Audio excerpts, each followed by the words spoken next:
Welcome to Four Gifts. I'm your host, Jess. In this podcast, we talk about spirituality, however you define it, relationships, playfulness, and fortune, the four ingredients for an abundant, loving, creative, and fun life. So today, our guest is Dr. Greg Siegle. He is director of the program in Cognitive A'ffective Neuroscience, PICAN, at the University of Pittsburgh. And last month, June 2019, he was also awarded the Honorary Chair in Cognitive Science at the University of Amsterdam.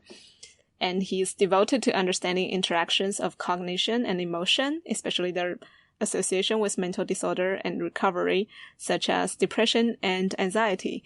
Greg, welcome to the show. Thank you. Yeah. Hi, Jess. Hi. So Greg is a good friend of mine, and ever since the lecture last month in Amsterdam, I have been chewing on the very profound and interesting ideas you presented. So that's why I thought it's such a pity that only psychology students who know the jargon can access such important information. So how about doing a podcast in plain language? And Greg was like, yeah, let's do it. So yeah, I'm happy to have you here. And just like what you said in the subtitle of your lecture, what if freaking out and shutting down are perfectly normal and even sometimes even desirable? You know, when I first heard that, I was like, wow, this sounds really counterintuitive and quite different from most of the self-help, like emotional regulation books. So could you briefly tell us what's the context of this whole lecture or this whole idea? I mean, what researchers and therapists used to think freaking out and shutting down, like, and why did you come up with this idea? So most of us have had the experience of being very upset sometimes or having to bite our tongue and act even more calm than we are. Yeah. And yet, these experiences are often stigmatized. If I'm very upset, I can't say I'm not coming to work because I'm so upset. I could say I have a headache or I'm sick some way. But it is not accepted in society to say emotionally, I'm not doing well. And yet, the reason we don't come to work because we're sick is because it might be contagious and we could get others sick as well. And yet, if we're sad, we know that sad is just as contagious. And yet somehow we're stigmatized from saying, I'm so sad that I don't want to make other people sad, so I would like to have some time alone. Why would that not be the same? So we started doing some work and saying, well, how usual is this? Let me back up. Most interventions in mental health are devoted to decreasing emotions. So most medications seem to help people to have less strong emotions. They shut off brain areas like the amygdala and areas that compute how important information is for us. They decrease activity in those. Most therapies are devoted to helping people understand their emotions and maybe regulate them more effectively so that we don't experience them as strongly. And we started looking at how usual it is for people to have strong emotions. And it turns out that if you show people some emotional information, they have very strong and very prolonged reactions to it. And then if you give people a choice of how they want to react to that information, a lot of times, rather than doing the things we talk about in therapy, like reappraising it, they say, maybe I just want to shut down. Maybe I just don't want to have that now. And they do things that are in the brain a lot like dissociation. And this is healthy people every day. So started saying, what if that's normal? How would we have to change? How would society change? How would our everyday lives change if we just allowed that? Yeah. So let me back up a little bit because you talked about freaking out and shutting down. I think they're quite different states, right? And freaking out is more like, I'm a lay person, so as far as I understand, freaking out is more like vigilant and shutting down is more numbing. So maybe we can talk about them differently, or you would actually see them as not that different. So I see them these days as all part of a process. Okay. And it's how you react to having an emotion. So we did a study back in 2006 where we measured people with spider phobia, seeing spider pictures.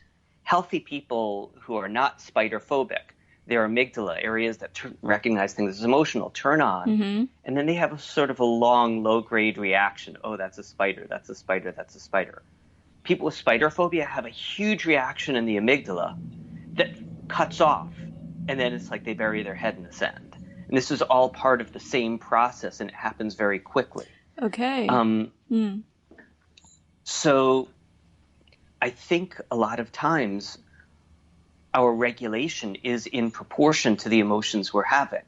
And if we are not having a very strong emotion, perhaps we don't need to stomp on it.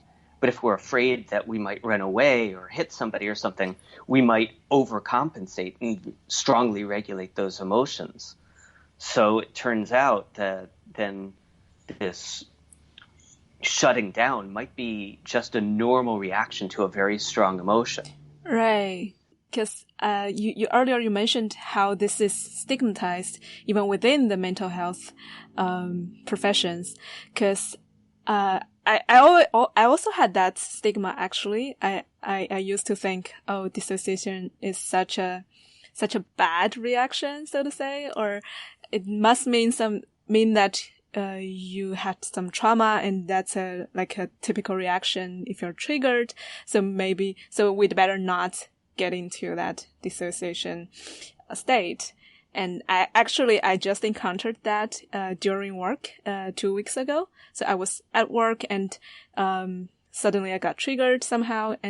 But the way I managed it was I shared it with my leader, and I told him that I was triggered, but I also need to perform the next task. So I told him that I can kind of dissociate myself a little bit, and I can still function. And he was really worried about me and saying that, it's not healthy to detach. And so do you need anything else right now? But I actually didn't know what would the so-called best reaction be at that moment. What would you say? So I guess the way I would think of it is perhaps there's a continuum. Certainly, if we've just had an argument with our significant other and we need to go to work, everybody says, well, maybe you can compartmentalize a little bit. Maybe you can have that argument later and you don't need to bring it with you all day. Is that dissociation? Well, maybe it shares some processes. Maybe if I'm not completely immersed in emotion, maybe that's okay.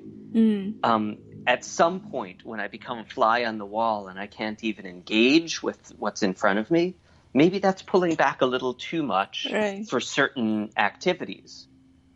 Maybe it's absolutely ideal for certain other activities if I want to be able to just objectively observe things.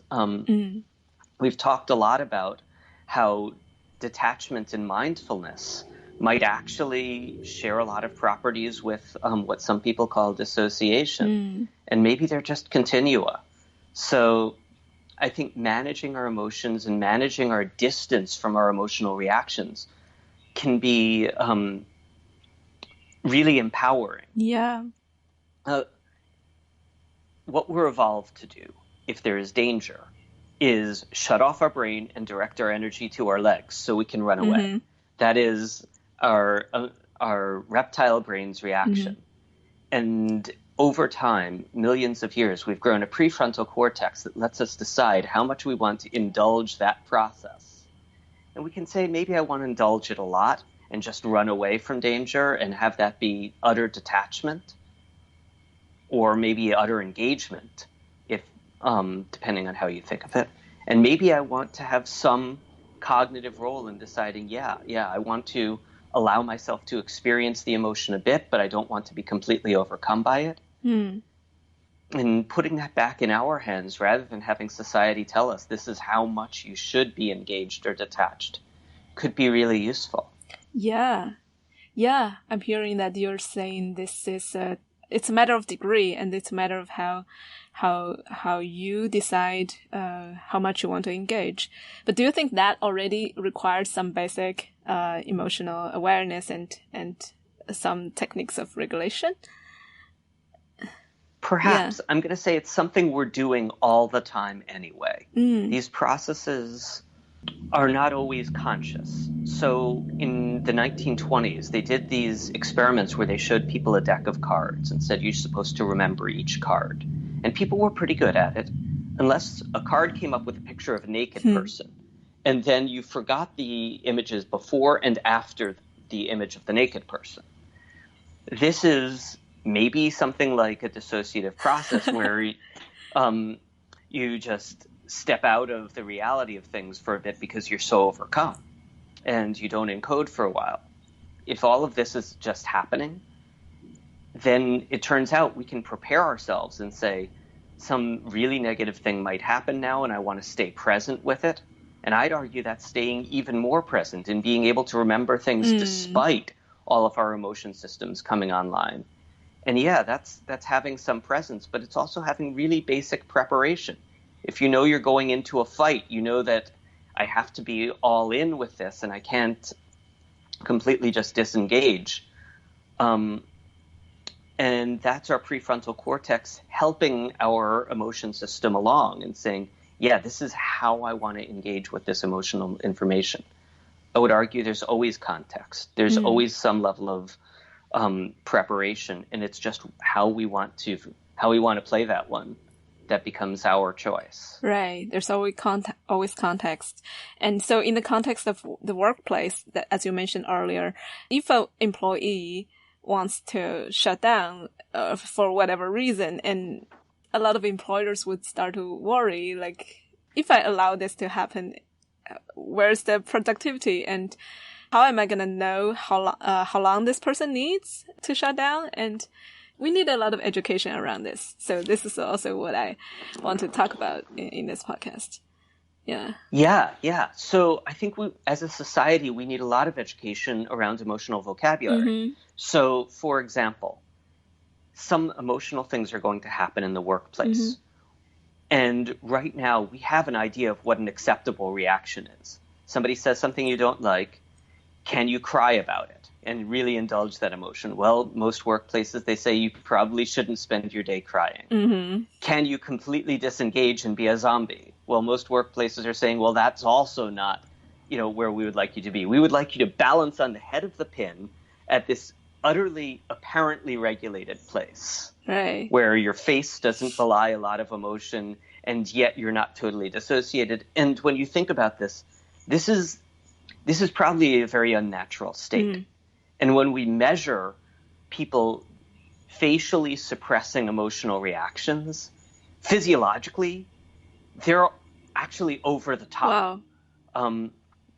And their performance suffers because of the level of suppression that they're expected to engage in the workplace in general. Suppose workplaces said having emotions are perfectly acceptable. And you don't need to completely dissociate, and maybe that's okay. So having a policy like it's okay to cry at the workplace might actually prevent people from dissociating sometimes because they're allowed to have their emotions. Yeah. Or saying, look, if what you need to do is process things later, some emotional thing may happen and we may see you give us the 1,000-mile stare for a little bit. And maybe that's okay because that's your way of coping. And you've got that way of coping since you were very little. And, maybe that's what you learned because you had some kind of an upbringing where that was the only way to survive. And so rather than preventing you from engaging in the coping style you're familiar with and okay with and know how to use, we'll let you do that. And just say, so maybe this person is going to be a little distant for a little while. They know what they're doing. And trust people on this one. Wow, that sounds really like an ideal workplace for me. And I know that your lab is actually having that policy, right? Could you share a little bit more about that? Yeah, so we call it the experiment in my lab. And the great experiment is we run an emotion lab and in a hospital. And usually in a hospital, patients are allowed to have emotions, but the doctors aren't and the staff is not. And so in my lab, we turn it around and say, what if the staff and the doctors are allowed to have emotions and are allowed to have their natural reactions? What would that even be like? So we make it explicitly okay to cry. to say you're frustrated, to show your frustration. If you need to bang a table, you bang a table, even as a doctor. Wow. And we have a rule that you're not allowed to be mean to anyone else, and you're not allowed to put someone else down, but take the time you need for you. And that can be in a public context or in a private context. And it's been very interesting because it actually has these feedback loops. If you're showing an emotion and I have a reaction to that emotion, I also have to be allowed to have that. Okay. And we can watch the contagion happen, and we can talk about that. And we just make that part of the process. So, I was so proud of one of my undergraduates a few weeks ago where I was being really negative about something. And she just said in the middle of a meeting, hey, your negativity is actually affecting all of us, and we're all becoming quite upset about this. She didn't tell me to stop. She didn't tell me, we have to not have the meeting, but she just wanted to let me know where we are. And it was now my choice. How do I want to play this? And I said, okay, for the good of the group, I'm actually going to suppress some of this emotion. It's not that I'm not having it, but we don't have to all indulge it together. And the group was like, yeah, okay, we'll go for this. We know you're having it, and we thank you for not bringing it to us so apparently. And we just went on. But that was a conversation rather than an expectation. Wow. Yeah, I like that example. And also, I picked up from what you said just now, the word explicitly. So you made the policy made it explicitly okay that you can cry, you can slam the door, you can be negative, but you gotta be aware of the consequence of that. And I think once that is like a written or agreed rule for everyone in this workplace, then yeah, things seem to be very different. Yeah, it makes it perfectly natural to have reactions, and also to have your prefrontal control systems saying, okay, how do I want to play this reaction? And maybe I want to shut down now, or maybe I want to modulate just a little bit, or maybe I want to modulate a lot, and all of that's okay. Yeah. And it means you can go to somebody and say, are you okay with me having a really strong emotion right now? I'm feeling it. And if I, suppress it, it's going to be some effort. We may not be as efficient, but if that's what you need, I'll do that for you. And people have that conversation too. Wow. Yeah. I'm imagining it needs a lot of awareness from the employer and from, for example, a team leader. Because if only the team members want to do that while the leader, because there is still some power dynamics, right? And there's some fear of being fired, for example, or having those consequences if I express my emotions. Whereas if my boss or my team leader says, okay, it's totally fine if you do this or you say that, and we'll deal with it together, it's really, it will make a huge difference.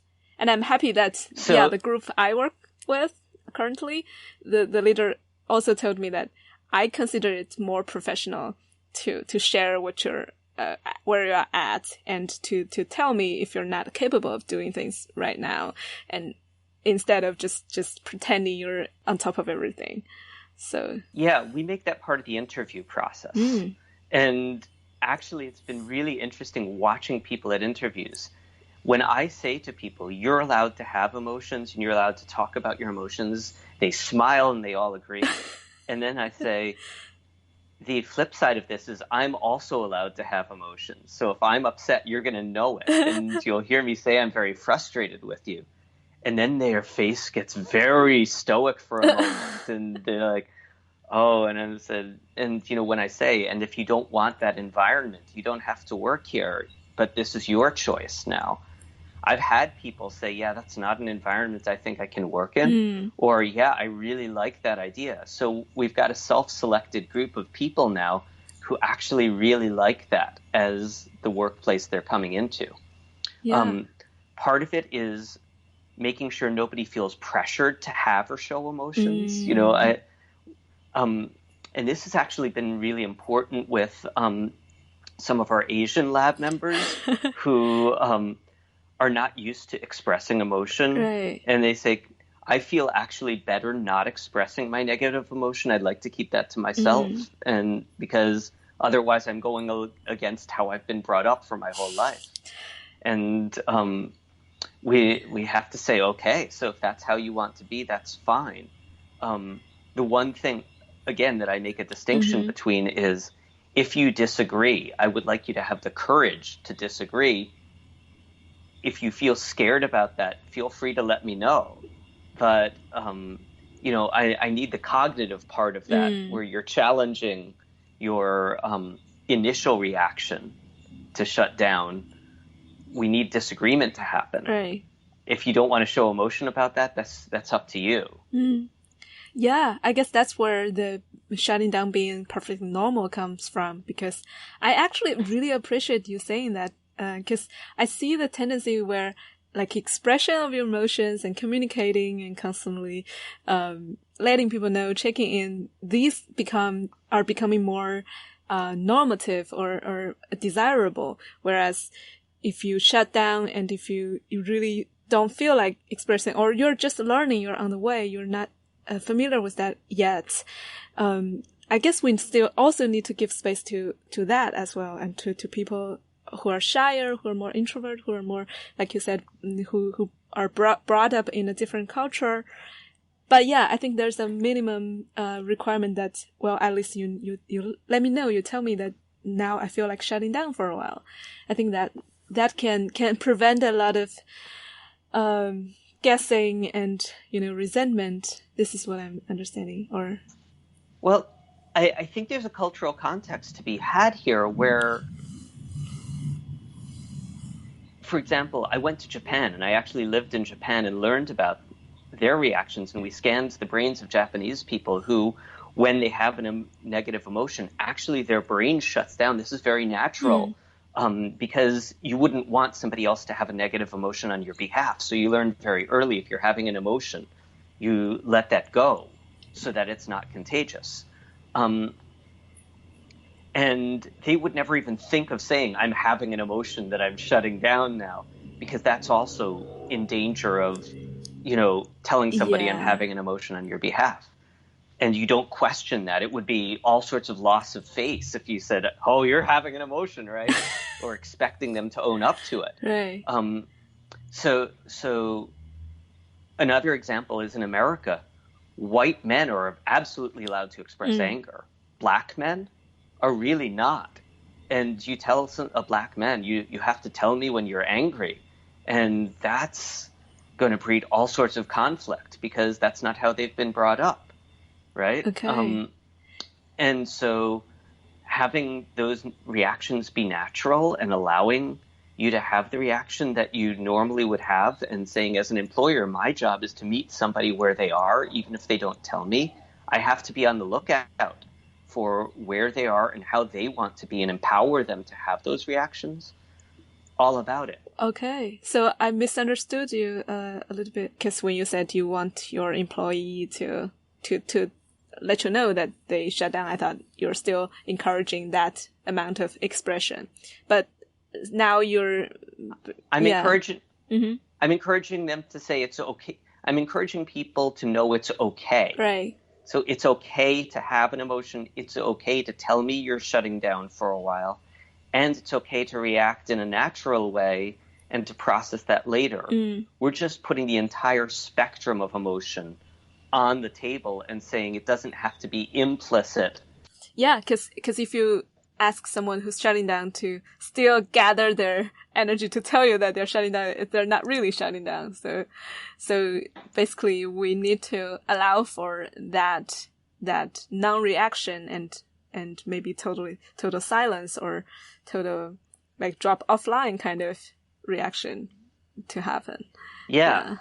Yeah, so if you see somebody tune out for a little bit, rather than saying, hey, come back, getting distressed about it, maybe saying, I see it looks like you need to, you may, or let me give you some time and I'll come back in a bit. And maybe that's okay. And maybe just making that absolutely okay could be really useful. Yeah.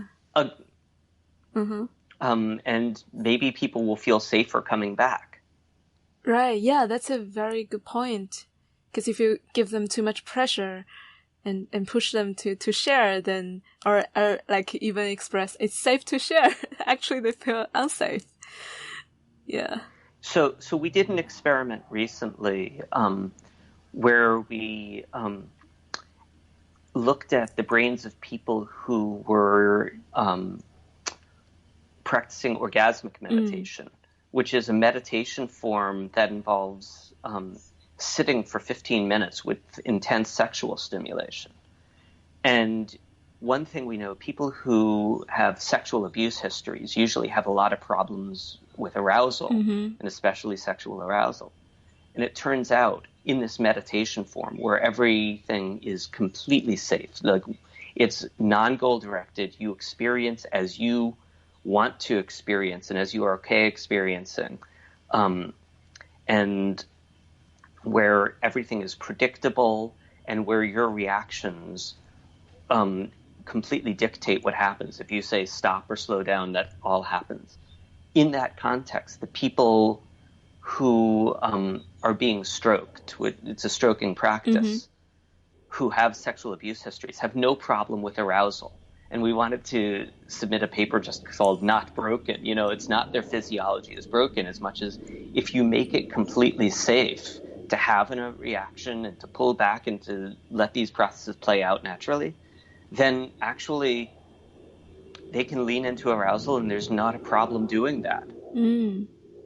So I think it's a lack of safety that leads people to prolonged shutting down a lot of the time, where they feel like if I let these emotions out, you know, that's not going to be okay for me.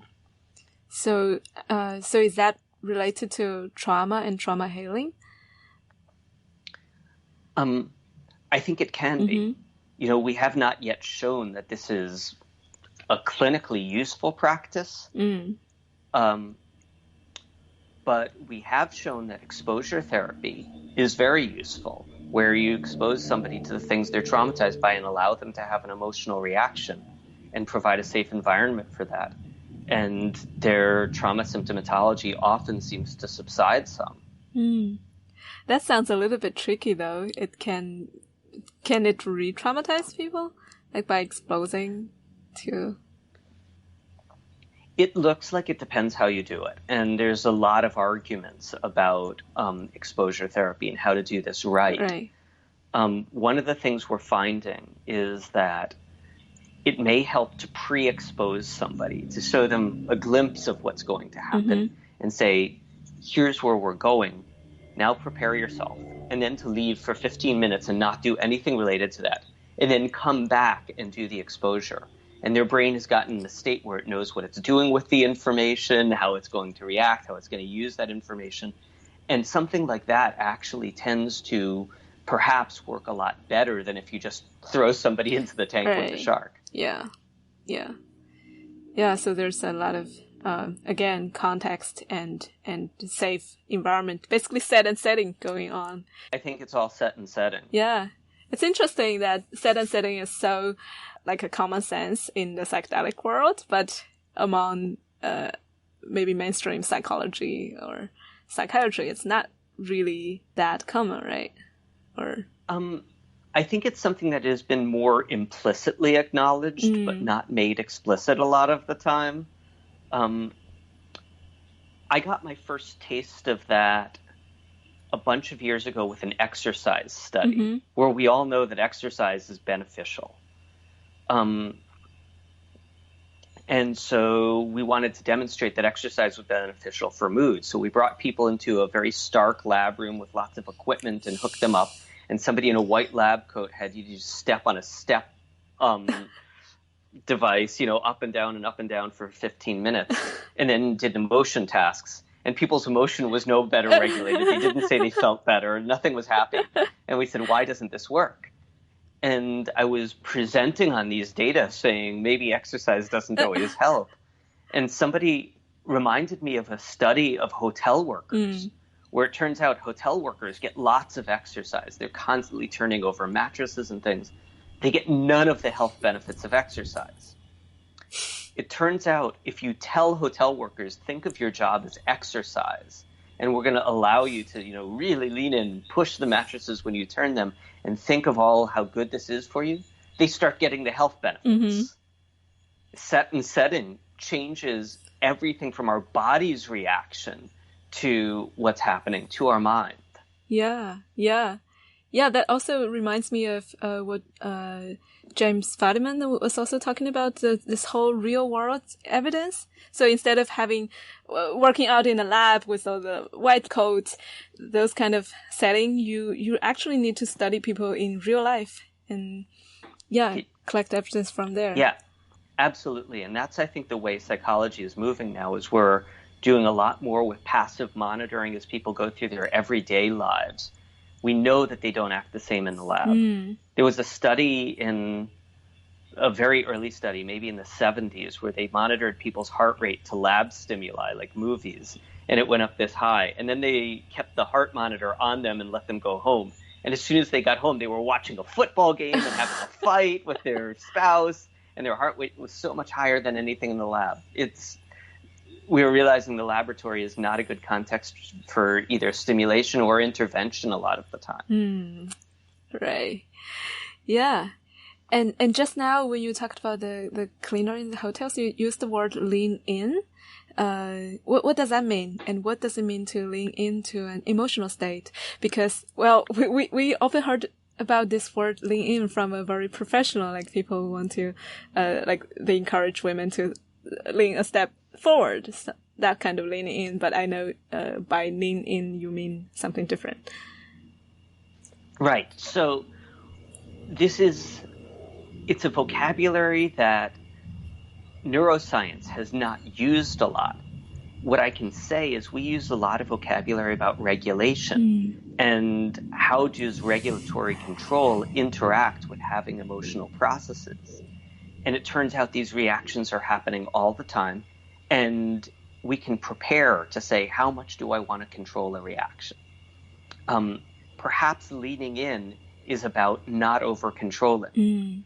We did an experiment where we brought 100 people in the lab and measured their brains while they were thinking about the best time in their life. And it turns out that the people who became happy when they did this, very little of their brain actually turned on, but all of the regulatory areas shut off as they thought about these really good times that they've had. And they allowed themselves to experience that. Right. So I think it's a lot saying to your regulatory regions, you're allowed to stand down.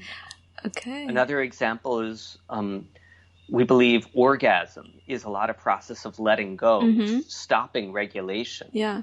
And we've done sexual stimulation experiments where we find that in the moments before orgasm, somebody has what looks like a very conscious decision process where they say, like, okay, I'm going to turn off some of these regulatory mechanisms now, and the prefrontal areas that normally help us keep down our emotions, they shut off as we really engage very strongly in high arousal emotion. Okay. And so I think leaning in is sometimes making a conscious decision to not overregulate. Wow. Yeah, that's very interesting and profound. And it reminds me of a Chinese word of wuwei, which also means non-doing, or just basically not like you said, not over-regulating and not letting, like basically shutting down this regulatory mechanisms and let go and trust and surrender. That's a lot about that, right? Yeah, I used to have a supervisor, a therapy supervisor, who would say to me, "How hard are you working?" And I'm like, I'm really working for this patient. I'm working really hard. And he would say to me, maybe you're working too hard? What if you just didn't? What if you just didn't work so hard all the time? Right. Just allowed the process to play out a little more naturally. Yeah. And that was a lot of years of work. Yeah.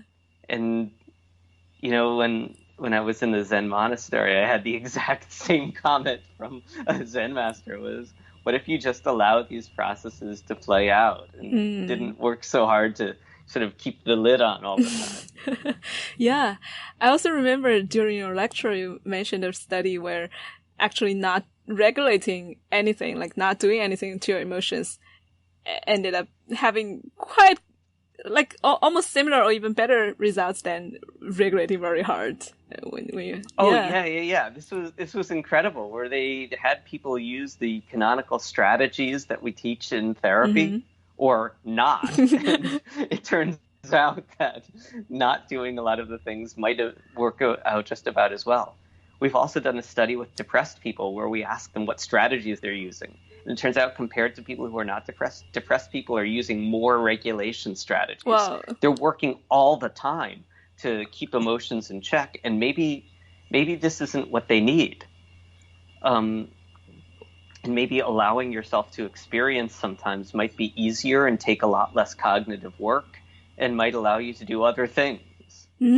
Wow, this is very interesting. But what about rumination then? Because if you, I guess this is where the paradox comes in. Like maybe depressed people are thinking, if I don't regulate at all, I may end up in this negative loop in myself, and I don't want to be in there. So they end up doing a lot. Right. So it turns out that rumination is very interesting. It's a lack of control in some sense. In another sense, there's a lot of contingency to do it. When you ask people about rumination, they say, well, I believe that I need to think about this stuff. I might make the same mistakes again. Or if I don't prepare for next time, this is really bad. And people have these beliefs that rumination is good for them. So for these people, we encourage them to experiment. And we have an experiment in my lab now where we make rumination playtime, where we show people rumination statements, and we show, and sometimes statements an like X what? comes up on we ask them to generate them, the things they usually ruminate about when they're very upset. Okay. And sometimes X's come up on the screen and they have to push a button when they see the X. And if they're very deep in rumination, they don't even see the X. Wow. Right? And so we ask them and say, we want you to not distract and look away, or, like something like that.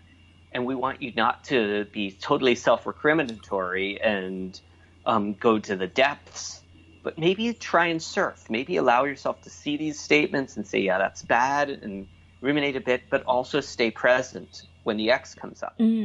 And people get good at this liminal state in the lab. And when you train them on it, and train them to be able to do what they want and to have the distance or leaning into the rumination that they want, rather than what is completely, their history and completely automatic, all of a sudden they find that they're recognizing when they're ruminating in the real world. They don't even usually recognize it. And then they say, and I can do what I want with it. And sometimes they choose to ruminate, and sometimes they choose not to. Wow. We know one of the most successful interventions for anxiety is giving somebody a worry time and saying, it's not that I want to invalidate your worries. It's just maybe we don't have to do it all the time right now. How about we give you an hour tonight? And in that hour, you do all of your worries. And when you're going to worry today, write down the thing you would worry about and say, yeah, I'm going to do it, but I have my time tonight for that. And it turns out this works really, really well. People find it okay to go about their day because they don't have the pressure to ruminate and worry right now. And they also know they're allowed to do it tonight. And in that time, they fully indulge and they fully lean into the worry. So you're learning to manage your emotions as you would want to, rather than as you feel you have to. Right. And with rumination, you also don't fight against it. It's more like you recognize it and you then take back the agency to decide what I'm going to do with it. Yeah, it sounds more powerful. Yeah, so if what I want to do right now is ruminate, we absolutely let you. And if what you want to do is not ruminate, we allow you to take distance. But I would like to put that power back in your hands. So many of my patients, my depressed patients, say the problem is not that they ruminate, it's that they're controlled by it. They can't do what they want to with it. So I would rather empower them to say, yeah, let's give you the skill and the brain mechanisms to be able to control it when you want to and to do what you want with this, and not say it's bad so much as maybe it's not what I want to do right now. Yeah. But back to your anxiety, like time limit thing. I'm not sure if that worked for me, because I used to be super anxious when I was doing my PhD 2 years ago. But yeah, I would feel more anxious if I know there's a deadline for my anxiety. Yeah. So we actually worked with that really explicitly and said, how much time do you need to worry? Okay. And I'm not going to impose that on you. And if somebody says, tonight I need 5 hours to worry, okay, let's put that off for tonight and we'll block out 5 hours in our schedule to worry. And what you see is that people have trouble filling 5 hours. Exactly. And they come to how much time they need. Again, rather than having me dictate, I think right now we have a medical model a lot where as the white male doctor, I tell you how much time you need to worry, and that maybe I don't need to mansplain your emotions to you so much. Maybe let you say, how much time do you need to worry? And you tell me and you experiment with yourself, but give you the freedom to play and to experiment, and you'll come to what you need. Right. Yeah.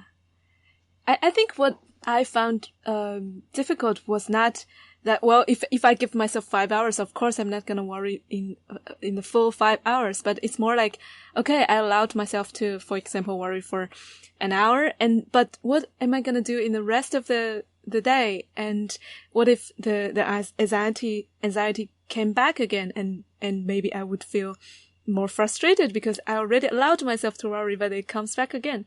So I think the crucial thing is still how to deal with that emergence of anxieties out of blue and during your work in the day, and how do you go back to the present, or just like you said, even just to lean into that.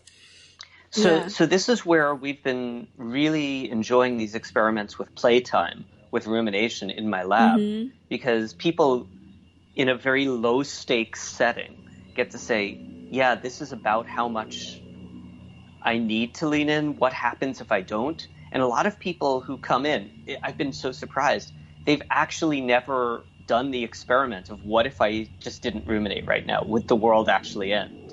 Do I need to indulge this? And I think what happens a lot of time is we ruminate about good things to ruminate. Like, these are really important things. And our brain just says, yeah, I absolutely need to do this. And if you say, well, let's take a playtime, some time that's not critical, and challenge that and say, does the world end? And the brain learns that the world doesn't end if it doesn't ruminate right now. Then next time it doesn't need to ruminate so much. And it can experiment with that. So giving people playtime is one really important intervention, I think.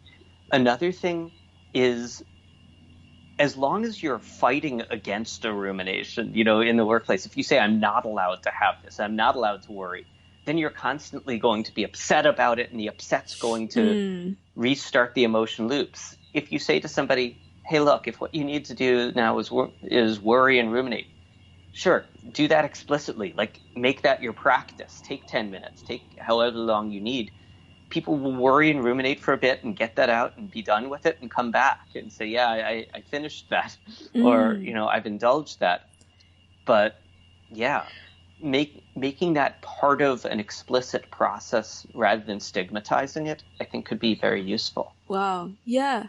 So it's a lot about to make the unconscious conscious.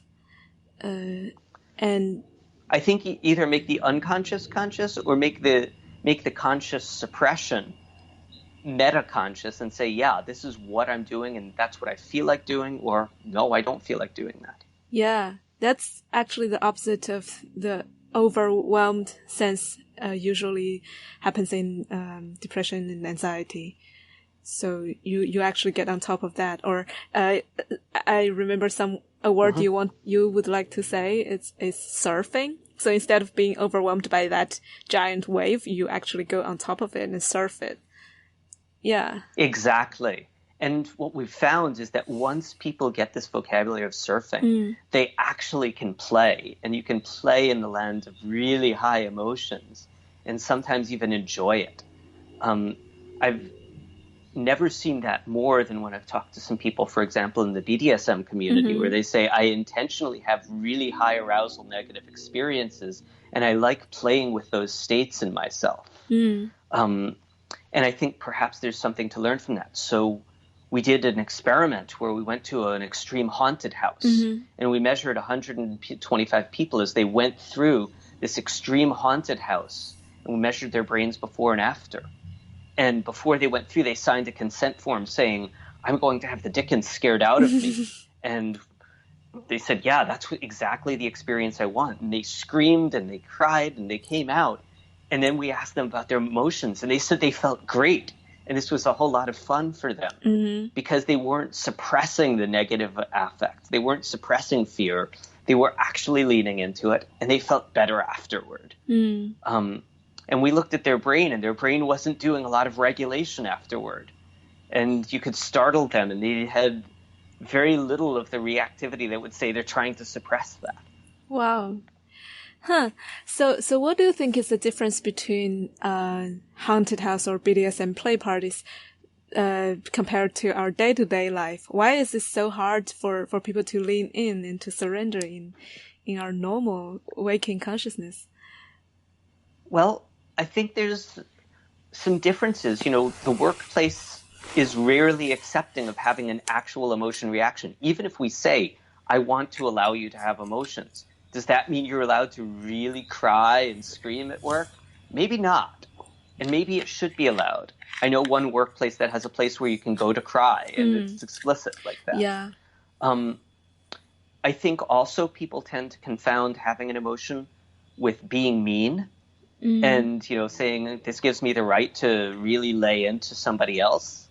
And that could be contagious in a very difficult way. Yeah. And learning to have an emotion but not take it out on someone else, that's actually not skills that we give people very much. No. We give people, here's how to not have an emotion, but not, here's how to really own your sadness and not turn that into anger. We could be teaching that. In something like a BDSM context, people have told me, oh yeah, you're absolutely allowed to be sad and you could get angry, but you know, that there's rules for how you're allowed to play that out. So maybe, you know, learning from that. In the haunted house context, we had explicit rules in the haunted house. You're allowed to scream and be very upset, but you're not allowed to hit the actors. You know, and people seemed very okay with those rules. Yeah. Now I realize there's also not just the individual level of emotional regulation. It's more, like you said earlier, about the power relations in workplace or in other day-to-day life situations. Because, for example, if I were I'm a woman, and if I'm not white, and I work at I'm an intern, and yeah, so all those things make me more afraid of losing what I'm already having, and yeah. So that. Let me just pick up on that 1 second because it's so important. I mean, they've done the studies, and white men are allowed to have emotions. And actually, it turns out women are dismissed if they have a reaction that's more emotional. So societally, they're encouraged to not show those emotions. And so maybe that's a change in society we need, where, you know, it's not just that, as you said, a BDSM play party that somebody could show emotions, but maybe making it okay for a woman to have emotions in the workplace and not be dismissed, to say, I'm emotional, and yet you should still listen to me. It doesn't mean you shouldn't be listened to. Yeah, because if women show their emotions, they may be deemed as hysterical, and then maybe your arguments are not valid anymore, and you're not rational.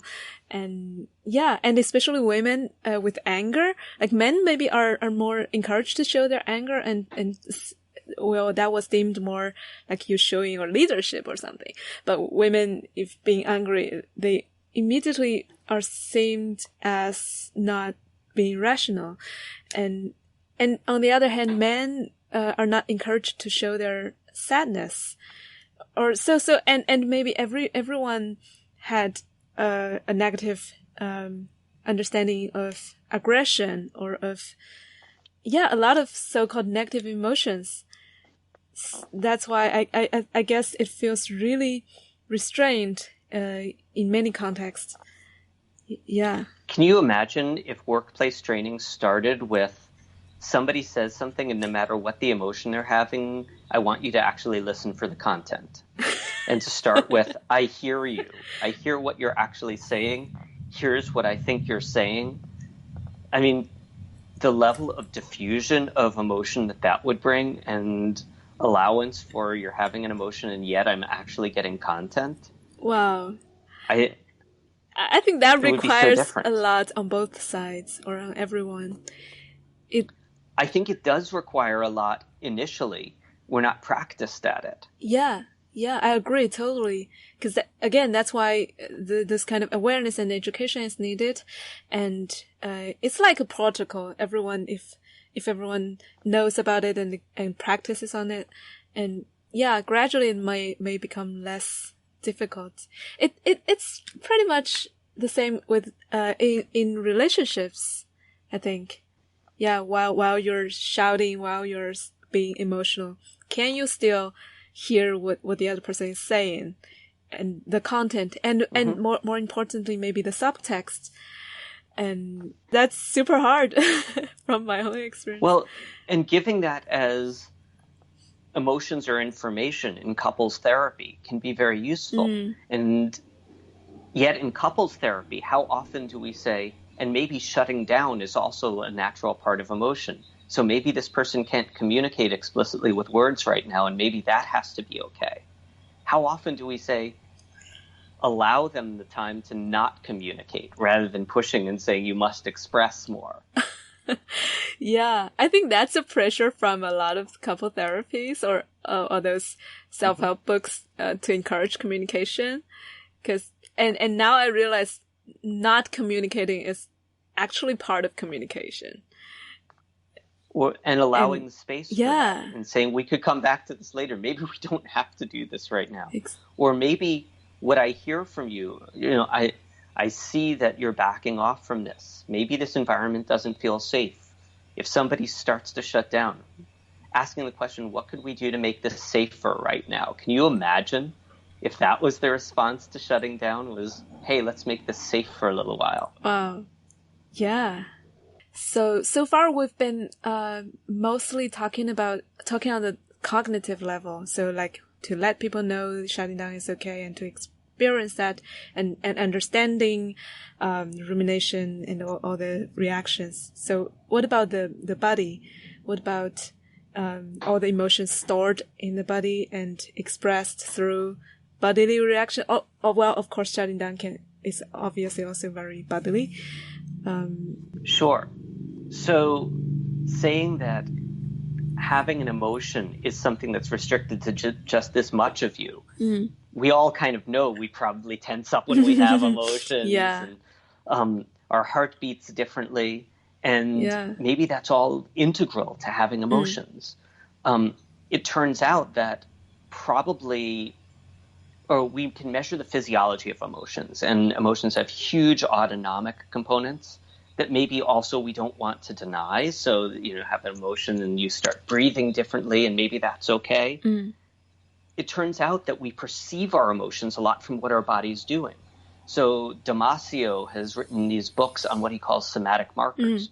We know we're anxious because the hair on our neck is standing up and because we're breathing in a shallow way. And so that's giving us the reminder. And it turns out that areas of the brain that compute emotions and understand how emotional we are have integral connectivity with areas that perceive our body. So if we had an emotion in some specific body state, that area of the body gets touched, or we move into a position that we had that emotion state, and our emotion recollection mechanisms come online, and we might find ourselves right back there. And if it's a really powerful emotion we had in that body state, we could be transported there, and all of a sudden you're barely in the room. And these are expectable, understandable processes. And do we want to say, no, you have to come right back to the room? Or maybe that's okay. And maybe if it's a safe time and place, you could indulge that instead of saying that's pathology. And realize that it's going to be a feedback loop. And if you indulge that emotion in that body state, you may experience the emotion more strongly. That may make you feel it in the body more. And that could actually overtake you a bit. And maybe that's okay to experiment with, especially in safe contexts. We don't do a lot in safe contexts of saying, so what's the body state that how are you, where are you feeling it? In therapy, my favorite question now when somebody says, I'm having an emotion, is I say, where? Where are you feeling it in your body? My patients from Latin American countries know exactly what I'm asking. Yeah. And they won't even tell me they're having an emotion. They'll tell me they're having neck pain. Wow. And we treat their neck pain.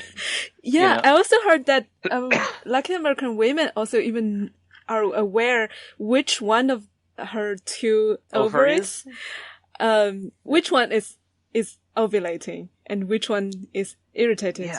So I was like, wow, so much body awareness. So, and if you're more aware of your body, this can be double-edged. This could be a great thing when you're doing yoga, and you might find yourself in some emotional recollection in a very strong way later, again, because you're so in touch with your body and it's giving you these cues. Oh my God, exactly. That speaks a lot to me.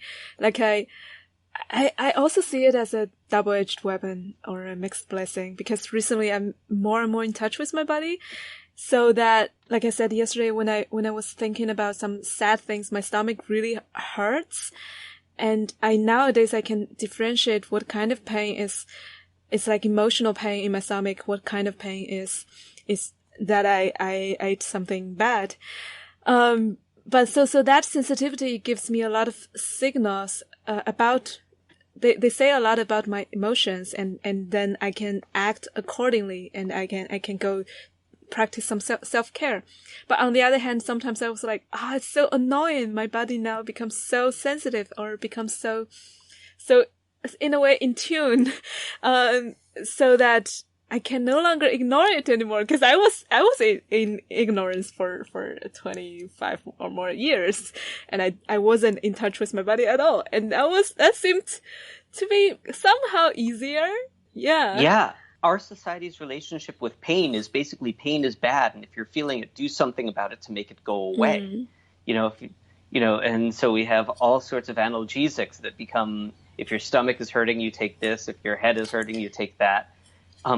Whereas emotion researchers are getting that emotion is information, and maybe your body has something to tell you. So if you have that stomach pain, maybe it's telling you something, and if you don't listen, maybe it'll shout a little bit louder. Yeah. Until you do. Yeah. And maybe if we started with, so what's it trying to tell me? What is the message here that my stomach is giving me? And I'll allow myself to hear that. Yeah. Maybe what I need to do is sit down and relax for a bit, or soothe myself. Sure. Or maybe I don't want to be soothed right now. And maybe this agitation I'm feeling says that really my agitation is right here and justified, and I should lean into that and allow myself to have some of that, and I've got actual fire in my belly, and I should go do something and use that, but not say my first job with the pain is to make it go away. Right.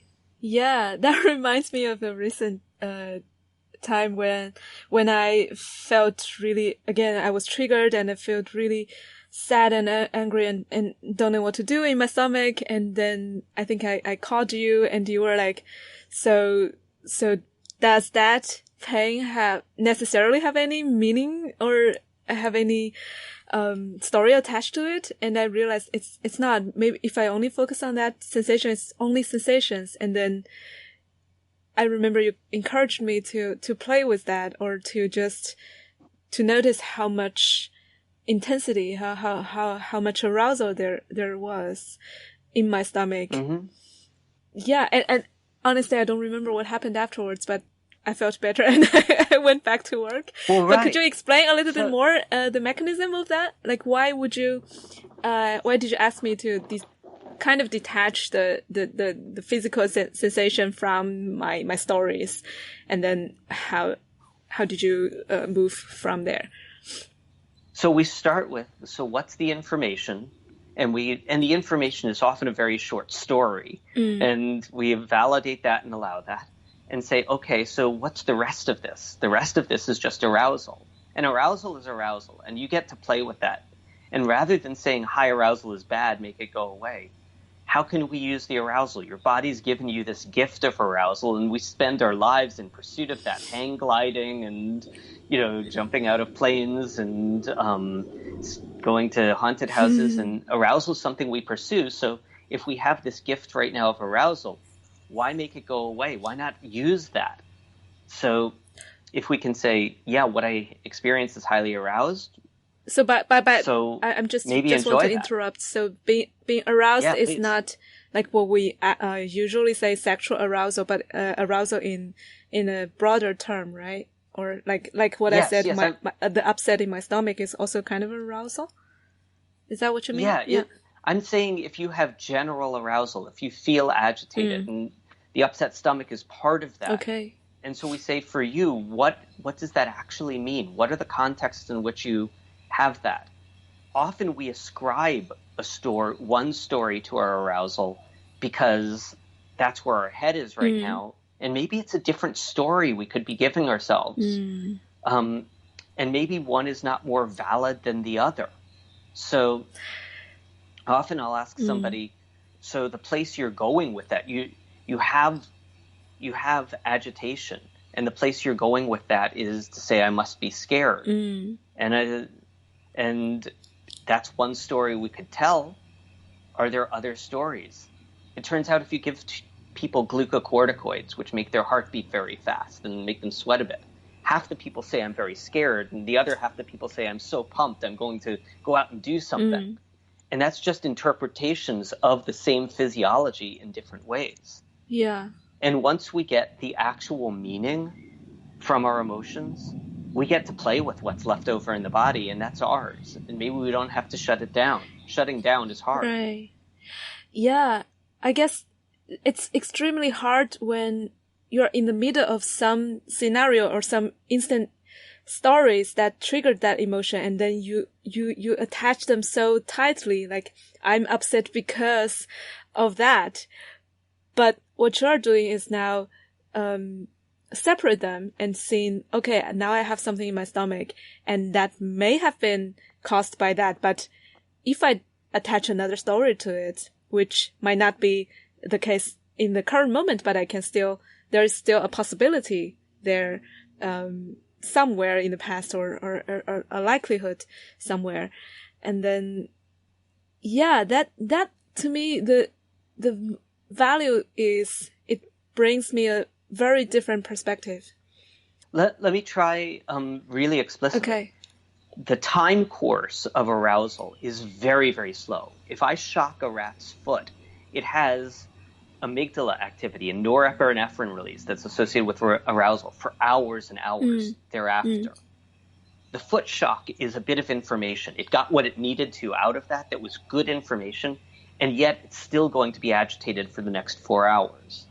As a rat, we may not have the ability to decide what to do with that as a human.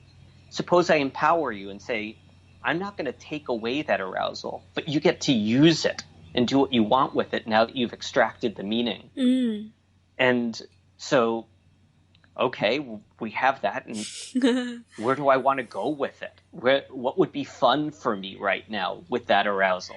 Maybe I'll use it to write a book. Maybe I'll sexualize it. Maybe I'll do anything with it that I decide, and empower you to have that arousal and use it, rather than just try and make it go away as quickly as possible. Yeah. Okay. So next time I got irritated, I will tell myself that I will have 4 hours of creative energy stored in my body. Now I'm going to redirect it and use it in another way. Yeah. Exactly. You could go to the gym, or whatever you want to do with that. Yeah. Society has sort of acknowledged this at times. people talk a lot about make-up sex, that being very powerful when you're like all angry and you sexualize that energy. And maybe there's something to this. I've never seen the study of make-up sex and the physiology of it, but I would love to do that one. Right. In depression, we think that the only way we're allowed to use our sadness is to really isolate. Though if you talk to artists, and I have an artist in residence program in my lab, and I talk to a lot of artists about being depressed and sad, they won't take antidepressants, a lot of them, because they're afraid it will disrupt their creativity, because they know that that's the times they can really dig into some of the things that otherwise they wouldn't have access to, some of the high emotion states. Yeah, with that I have some concerns though. It seems like it's reinforcing, because I do some creative work as well, and I notice that if I always think, oh, I need to go to that very sad place or that very angry place to only that, then can I express creatively, then wouldn't that be a little bit unhealthy, quote unquote, for artists? Do we need to care for the artists as well? So perhaps, and I think the place I'm going with this is all new territory. Saying we're allowed to have emotions and we're allowed to understand how to use them is work that I would like to see done. And I would like to see more research on not just trying to decrease emotions. So giving people the opportunity and the ability to say, I'm going to turn on an emotional state and use it, and I'm going to turn it off when I want to, and let them be flexible, or having an artist be able to say, the thing that I'm getting benefit out of right now is the arousal. Maybe I don't need the sadness or the anger with that. Maybe I just need the general arousal to be able to turn that up. We have a series of studies we've been doing lately with vibration. And it turns out that if you put something that vibrates on somebody's chest, different frequencies can independently manipulate valence, that is it good or bad, and perceived arousal. And you can raise arousal by just doing this on somebody's chest without necessarily making it very positive or negative. And you can have people sit with that state and learn to use that and say, well, you could go very negative or positive as you please.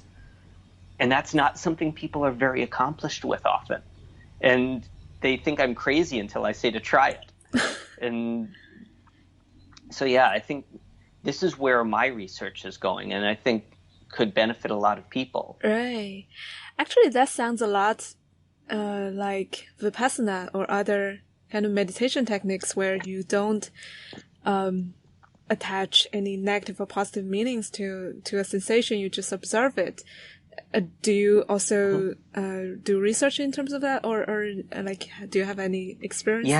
Yeah. So both. I have meditated for a long time, and we've done some research, and we now have a big retreat study starting where we're actually measuring people's brains during a week-long retreat as they learn to meditate. Wow. I think there's a lot to it. I think there's possibly a difference between what novice meditators are taught with decentering and distancing from emotion and what advanced meditators are taught in even the same traditions, which is how to lean into an emotion and how to really fully experience that emotion and be present in the moment with it. And surfing. Philippe Golden. Surf it. Yeah, Philippe Golden talks about this a lot, where, you get the laughing Buddha, and the notion that you fully immerse completely in an emotional event. And Philippe teaches a laughter meditation where you for the next 5 minutes you laugh wholeheartedly, and you're going to find if you try and do this you'll become self-conscious and you'll step back from it. And he's like, no, you have to keep engaging with it in front of other people, allowing yourself just to laugh. And it's the hardest thing, and yet if you do this, perhaps you learn to sit in the moment with these really intense emotions and work with them and see what they have to offer for you. Yeah, that sounds to me like a more engaging approach, or it's both engaging and surrendering approach to what is alive in you. And Yeah, that also relates to the popular notion of spiritual bypassing, that the spiritual community is aware of. Like you can't meditate your pain away from the roots. Like if you're talking about some trauma or the shadow work, you cannot simply just sit there and detach and wish all the untreated trauma go away. I'm inclined to agree with that. And I would say meditation and those observing techniques is very helpful in the short term, and especially when the emotions are very overwhelming. But at the same time, I think it's necessary to, well, if you have time, to go into the dark places and maybe to look at a deeper cause of that problem. And what would you say? Yeah. So again, I'm going to take a lot of this from what Philippe Golden says, because I think he's really eloquent. He was a monk in Tibet for many years before he became a neuroimager and started looking at this in the brain. And he says that, there's stages to what you're taught about meditation, and early training really is about distancing. And you get that skill to be able to surf and dive as you like to. And once you have that, then you're taught in more advanced practices how to fully dive in and how to fully be present in the emotion. And he says that's all part of the same mindfulness traditions in Tibet, at least. So thinking that meditation is just distancing, he says, is because we haven't gone far enough in that practice. Wow, that answers a lot of my questions. Yeah, continue, please. Yeah. And I mean, if you consider yoga, a lot of yoga is about really allowing yourself to have these very intense experiences, right? Physically, and really pushing yourself and challenge yourself. And you shouldn't shy away from the challenge. So I think that this is something that thousands of years old traditions have understood. And the way we've westernized them makes us think, for example, that the whole goal is to not have our emotions, and perhaps that's not where we're going. Yeah, so basically it's like you need to first learn to swim and surf and then to dive, so that once you come out you're still able to swim back to shore. Something like that. Yeah, I think that's exactly it. Making it safe, because we're going to be playing in the most extraordinary lands of the mind. And if it's not safe, that could leave us very traumatized. So give you the skills first. Yeah, that makes a lot of sense. Yeah. And to me, there seems to always be a choice to make, or a constant tension between whether at this moment I want to surf a little bit, or I actually want to dive in and dig into the emotional shadows or darkness, and then to connect with my traumatic experiences. So how do you choose, or is there what does neuroscience say about that? So near as I can tell, and again, this is really frontiers of neuroscience, perhaps these are all constant processes that are working for us. And it's just how explicit is it? Your amygdala is not going to necessarily shut off. It's going to be interacting with other brain areas. And your insula that attends to your body may not shut off. It's going to be interacting. How do you want to use that? And maybe you want to lean in a little bit more and say, what does my emotion system have to tell me right now? And how much do I want to attend to that versus how much do I want to attend to other things? And if we make that continuous, well, maybe we can allow our dark side to be part of us every day. And maybe we don't have to say, this time I'm allowing the dark, and this time I'm just, being Jess at work, and this time I'm being, Jess in a happy way. Maybe that's all one person. And acknowledging that these processes that are there and simmering all the time, and we can call on them and use them as strength and use them as superpowers, could be really interesting. So if what I need right now is to be able to have a skeptical look at a situation, maybe I can tap into my dark. And if what I need right now is to be able to say, I'll worry about this later. Maybe I'll tap into my more cognitive a bit. And maybe not one of these is not bad or good as much as if I have the ability to understand how I'm using this great resource that is my brain, I can use all of it or some of it as I want to. And realizing there are these natural processes that take over. So if for example, I step on a nail, my arousal is going to go up, and then not fighting it, but say, okay, so the dark's going to be there for a bit. Let's use that. Let's have that piece be part of it. And so maybe I can be a bit more snarky for the next hour or two, and maybe that's okay. If I've realized how not to take that out on people and make them feel bad for it, maybe there can be a lot of joy that comes in having that come to visit for a little while. So I would call this a middle way. And the middle way is to have the emotion and the cognitive systems or brain salience and regulatory systems all integrated and realizing they're integrated. Having it be okay in the workplace, having it be okay when you're alone, and not fighting it so much as acknowledging it and working with it rather than against it. I don't know. This is a lot of information for me right now. And I have the sense that it sounds like a privilege or a luxury for someone who still have very painful trauma to deal with. And this middle way sounds not attentive enough to the real, like the pain that was not addressed. Or were you saying that when you use the word simmer, did you mean that when regulate your emotions cognitively, the healing is also happening, like simmering? Is that what you mean? So the way I would think about it is if we stigmatize the shutting down you do and the having of trauma recollection, that could be very negative. To me, if we say these reactions are perfectly normal and some loud noise happens, you're going to dive under a desk, and maybe that's got to be okay. And we start by giving you permission to have these reactions. That is healing because you're not spending all your time at home alone avoiding the world, right? Okay. Because you're afraid of having these reactions in public. So saying, I'm going to have these things happen, and how do I want to deal with it, and give you skills for experiencing these things in an adaptive way and using them and co-opting them. Seems more interesting to me than just shutting it off. Right.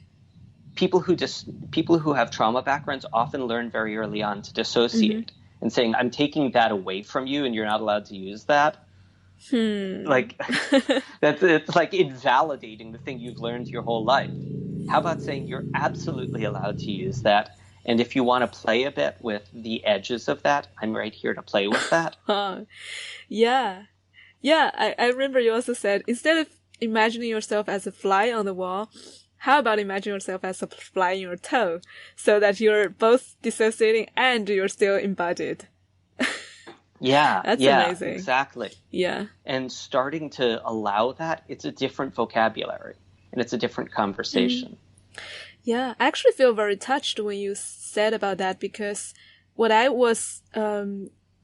said or what I was worried is more like from an individual trauma patient point of view, but what you were constantly emphasizing was actually the change of the world, or the change of the community, the change of the outside world of those trauma or depressed patients. And then it's no longer the work of the so-called patients themselves. And it's no longer just the regulating of one individual's emotions, but also really the change of the perception of those emotional states in a wider range of people, or even professionals and researchers. That's exactly where I'm going. So the Israeli army has a unit where they employ people with autism, and the reason they do is because they want people to find weapons areas and bunkers in pictures. And these pictures are like of forests where there's just some little detail that's a little bit off, and computers are bad at finding it. but autistic people can find it very easily because they see patterns and see violations of the pattern very easily. Right. And so what they've found is if they're going to do this, they really need to attend very carefully to the needs of the people with autism and to make the environments, for example, fairly low stimulus, and to give them space if they have a strong emotional reaction. And so they change the environment to allow people to function optimally with the superpowers that they have. And I think that this is where I would like to see us go, is to say everyone is bringing strengths to situations, and then those strengths often come with some vulnerabilities, and allowing both the strengths and the vulnerabilities to play out is something I think a lot of us want to work to. We don't know how, and perhaps we could get there. Experiment about it. And yeah, so what about depression? So what kind of environment is thriving for those are depressed? Well, I think the first part is not stigmatizing it. And saying if somebody is feeling like they can't work today, allowing that and not having to make up an excuse.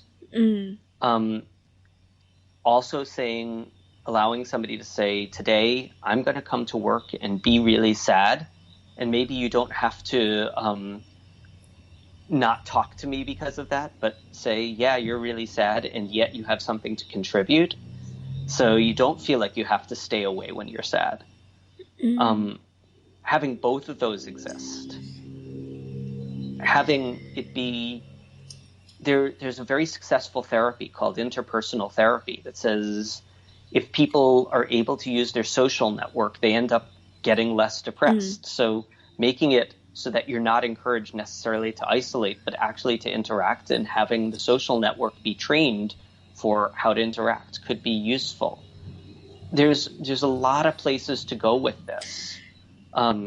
If somebody's usually optimistic, understanding that their information processing changes, so they'll see the bad things about stuff when they're depressed more easily, and how to use that in a successful way. We don't teach people that that's a skill, but it is a skill that depressed people have. And they can see vulnerabilities in systems and ways things are likely to fail better than anybody else. Yeah. And it's actually really useful. Constructive pessimism. I don't know. Yeah. But it's called depressive realism. Yeah.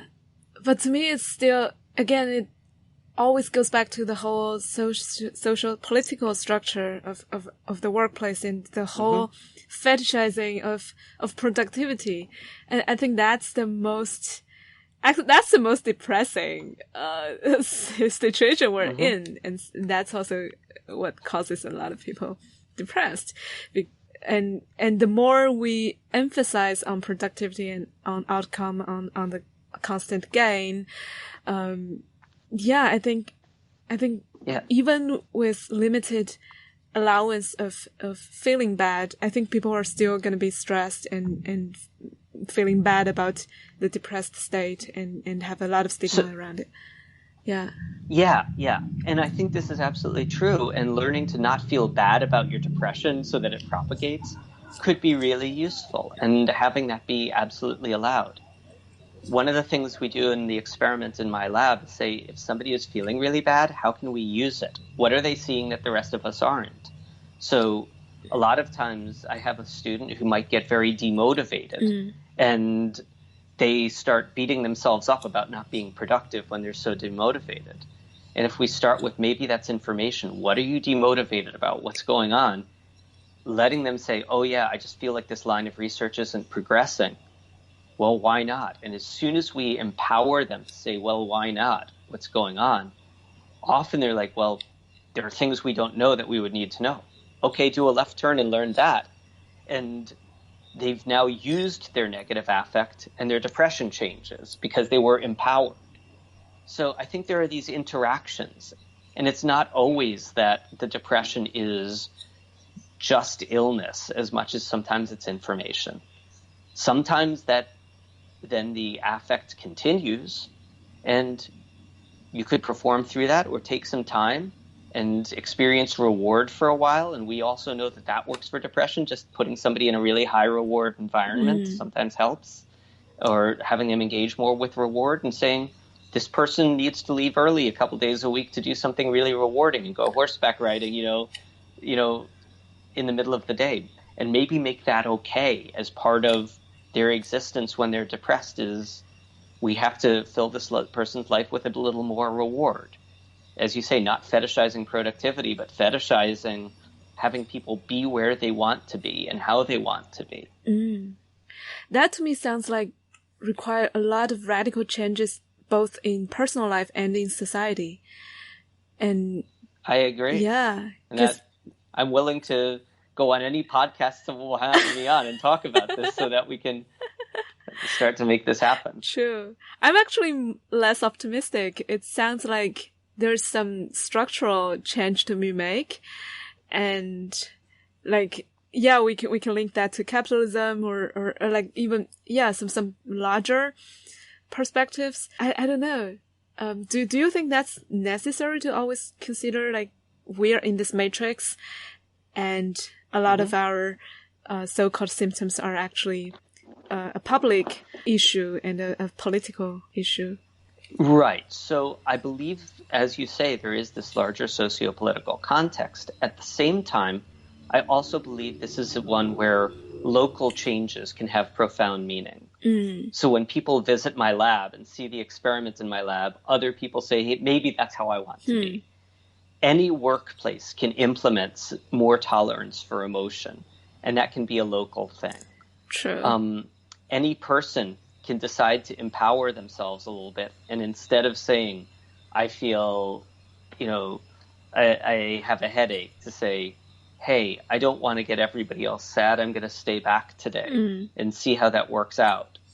And, have those hard conversations. It's going to take people having some hard conversations and reclaiming personal power. But I think it's worth doing that on a local level.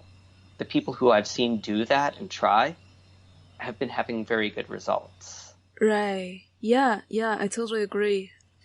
Yeah, I think what we're coming to and what we've talked a lot about is learning to not beat yourself up about having emotions or having the lack of emotion. And say, if I have an emotion, it's information. It's something to play with. It's something to indulge as I feel like. And reclaiming personal power over emotions rather than what society tells us to have about emotions could be useful. I look forward to continuing to do research on this, and I would just encourage people to be their own scientist and play with their emotions rather than be scared of them. Wow. Yeah, I really like that. I like how you concluded this episode. Yeah, thank you so much, Greg. Thank you for joining us. Yeah, thank you, Jess. I've enjoyed the opportunity. Same.